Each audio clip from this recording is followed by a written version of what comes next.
Ucrânia realiza o mais, ou pelo menos um dos maiores, ataques à Península da Crimeia, destrói quartel-general, pode ter matado, segundo informações preliminares, o responsável pelo quartel-general e ainda consegue mísseis Ataque-MS dos Estados Unidos, mísseis de longo alcance, que pode mudar todo o panorama do conflito. Será que a Ucrânia está dando uma virada de jogo? Vamos discutir aqui no vídeo. Inclusive cyberataques também foram realizados desestabilizando o sistema de comunicação da Península da Crimeia.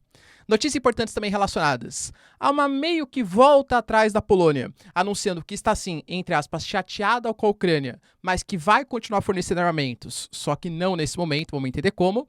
E também, depois do Lula receber o Zelensky, fazer aquela reunião bilateral entre os dois, Sergei Lavrov e Mauro Vieira, ministros das Relações Exteriores da Rússia e do Brasil, fazem encontro. Rússia anuncia apoio à entrada do Brasil no Conselho de Segurança da ONU. E para finalizar, pessoal, falar um pouquinho também sobre como foi a passagem do Zelensky pelos Estados Unidos. Eu diria que algumas conquistas importantes, outras nem tanto, pressão do Congresso, principalmente dos republicanos contra o Zelensky, e um certo clima de decepção. Se a Ucrânia pleiteava 24 bilhões de dólares, vai ter que se contentar com muito menos do que isso.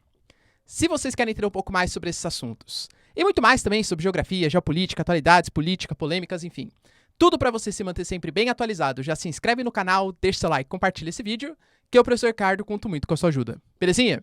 Pessoal, para quem não me segue no Instagram, hein, @prof_Ricardo Marcílio, me segue lá. E caso você queira ter acesso ao curso mais completo de Geografia, Geopolítica e Atualidades, link na descrição, pessoal, tá baratinho, é muito completo, tá? Você não vai se arrepender. Tamo junto? Então, bora lá pro vídeo, pessoal. Seguinte, ó. Como eu disse para vocês, a Ucrânia, ela conseguiu... Na verdade, os principais ataques que a Ucrânia vem conseguindo é justamente na Península da Crimeia. Vamos discutir já exatamente como, tá? Mas ela conseguiu fazer um ataque, segundo as fontes, tá? Pessoal, de novo, é tudo muito preliminar, porque a gente tem informações da estatal russa, que eu não sei, né? De novo, a estatal ucraniana e a estatal russa, claramente, elas são muito influenciadas por questões políticas envolvidas, mas segundo a estatal russa, você teve ali 6 ataques sendo feitos pela Ucrânia, a Rússia conseguiu abater 5 desses mísseis e um deles acabou caindo, em direção ao quartel-general principal, ali localizado em Sevastopol, localizado na Crimeia. Vai lembrar, pessoal, que é uma região super estratégica, a Crimeia. Não é de agora, tá? Historicamente, pessoal, a própria Conferência de Alta, talvez uma das conferências mais importantes daquele contexto de final da Segunda Guerra Mundial, foi realizada na Crimeia, porque o Stalin adorava aquela porção, é uma região muito turística, uma região muito bonita e super estratégica também, conexão com o Mar Azov, conexão com o Mar Negro.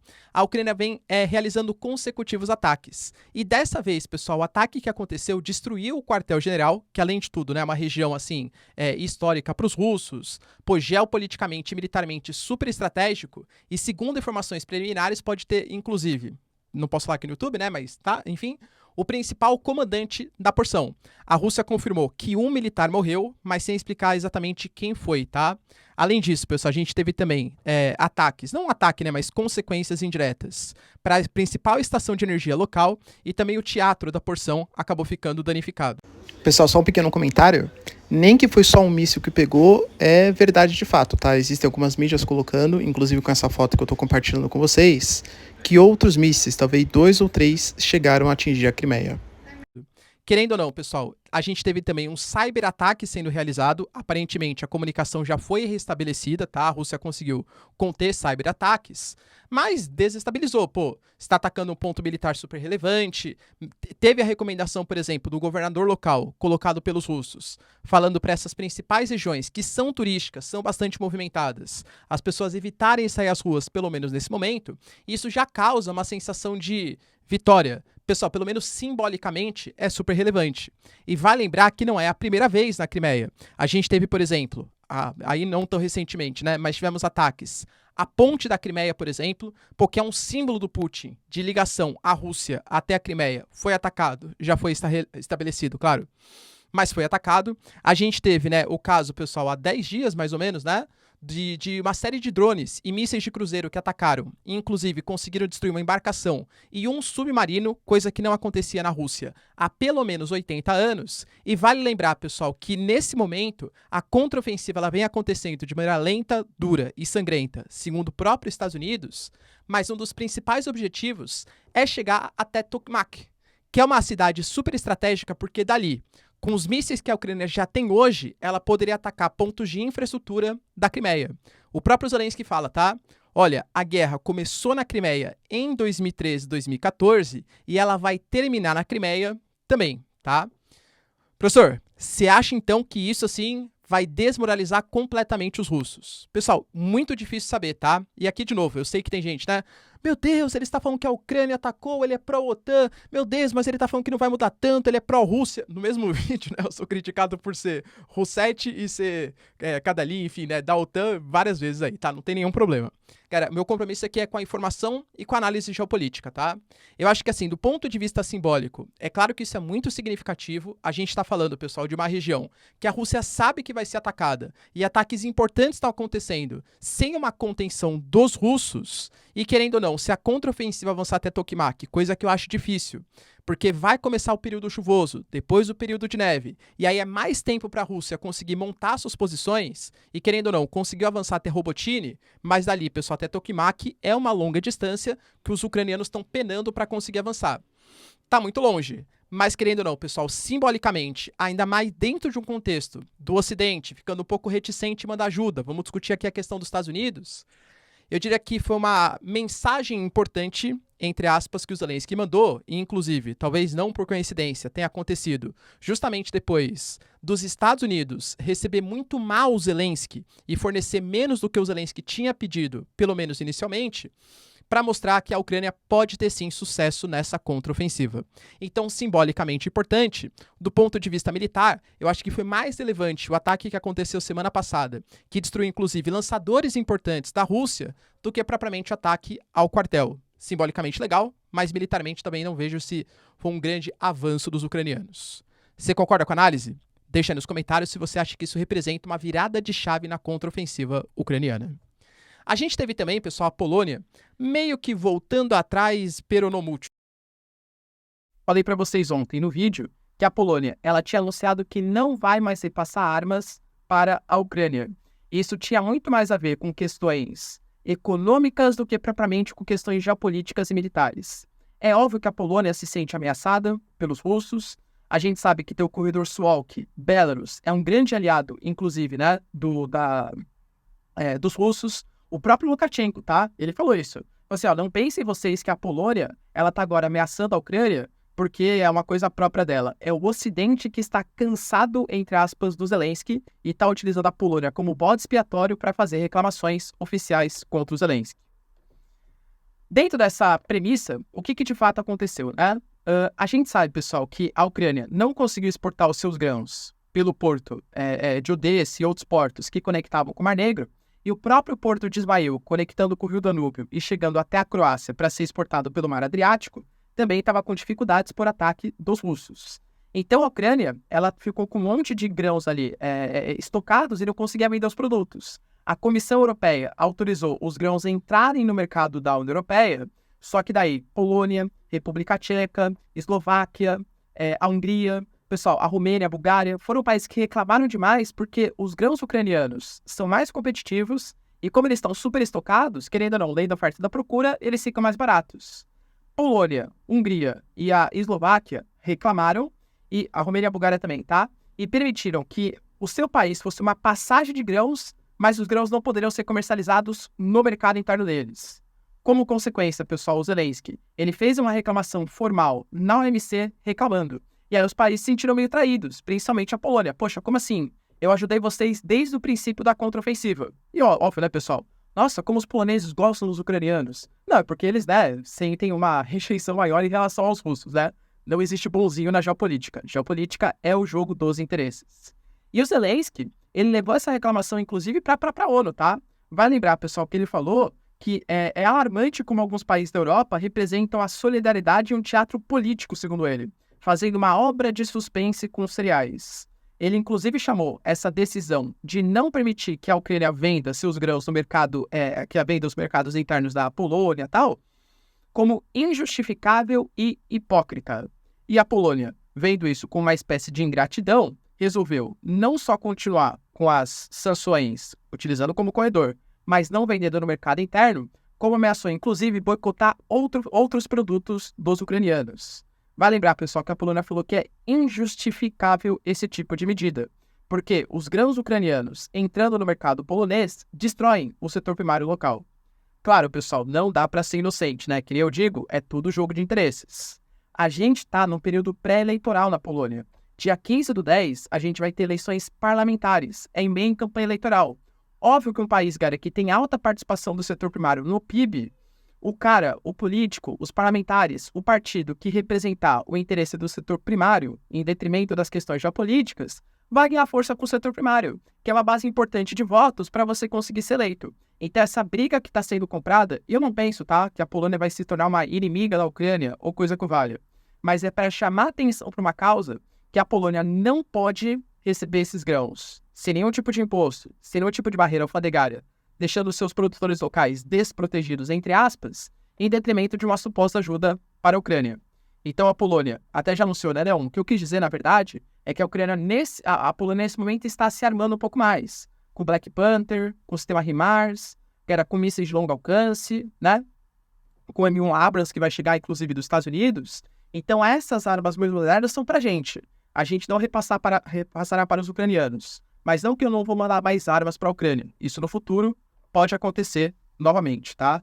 Então, assim, foi mais uma questão política, entre aspas, do que uma questão exatamente geopolítica. Uma pressãozinha da Polônia, mas não acho que a Polônia vai, de fato, mudar de lado e apoiar os russos, como eu vi alguns canais aí, né? Não canais de YouTube, mas alguns influenciadores de política externa falando. Outra notícia, galera, relevante, tá ligado à reunião que o Lula teve com o Zelensky e, por contrapartida, ele inclusive falou, tá? Eu me reuni com o Zelensky, mas não me oponho a uma possível reunião com o Putin. E essa reunião não aconteceu entre Lula e Putin, mas aconteceu entre Sergei Lavrov e Mauro Vieira. Os dois, cara, são os ministros das Relações Exteriores de Rússia e Brasil, respectivamente, e tiveram uma reunião de 30 minutos, uma reunião relativamente rápida.